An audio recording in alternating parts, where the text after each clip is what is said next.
When I post about climate change, some of you love to bring up the past, like this guy. #climate hoax. I remember when I was a kid in the 80s and it was the ozone layer crisis. Then they moved to global warming, then global cooling, and now climate change.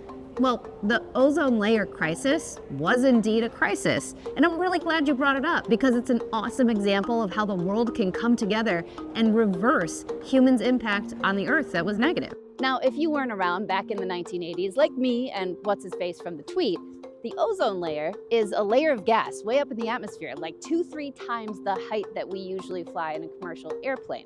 It acts like a big layer of sunscreen for the planet before that UV radiation gets to us and burns us. Yep, without it, you burn. And I don't mean like spring break Mexico burn, I mean burn to death. Plants would die, everything would die. Without that ozone layer, the sun sterilizes the Earth.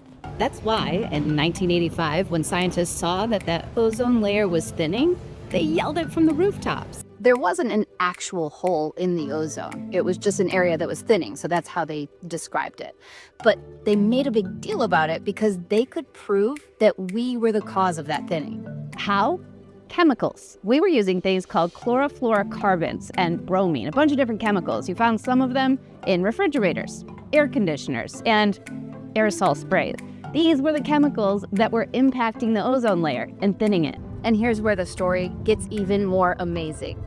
About 2 years after all that science got figured out, nearly 200 countries came together and signed something called the Montreal Protocol. It was a global policy, an agreement that said, hey, there's bad chemicals that hurt the ozone layer. Let's not use those anymore. And lo and behold, the ozone layer started healing. I mean, come here, look at this chart. Our bad-for-you chemicals for the ozone layer are barely anything today.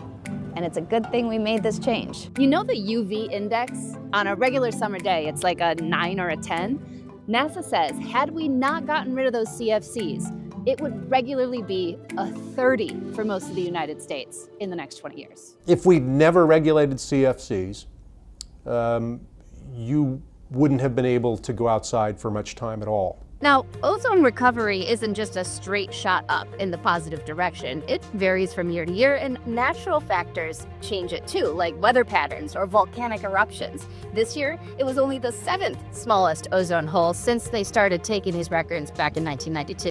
Healing is slow, but if the Montreal Protocol is fully executed, scientists expect the ozone layer to fully recover in the next 40 years. And there's some other benefits for our health too. Get this. So if we have 443 million fewer cases of skin cancer, that would be pretty cool. Also 63 million cases of cataracts prevented through the end of this century.